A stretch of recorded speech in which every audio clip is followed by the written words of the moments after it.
حلوة العراق. حياكم الله في البصرة وبيتكم الثاني. 2 horas antes de un partido, que el estadio esté lleno completamente, la gente animando 2 horas antes, no lo había visto nunca. Yo estaba en muchísimos estadios alrededor del mundo.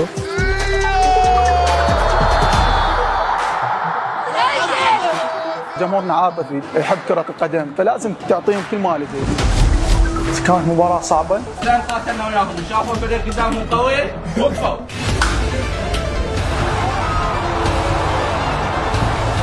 ما متوقع الصافرة تأتي ركلة جزاء. ما ببالنا قلت هاي انتهت بعد صار يعني شلون الصدمة. بهاي اللحظة حسيت انه يمكن البطولة تروح من ايدي. بيلعب لك كرة مستحيل. انجل اعطاني مش انجل احنا نغلط. قال لا صابر ان شاء الله احنا نغلط. الله الله.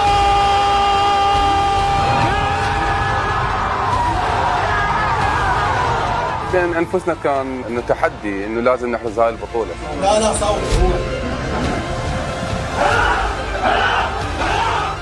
Nunca tuve la sensación de ganar el partido, de ganar el trofeo, perdón. Sí tenía mucha confianza en mis jugadores.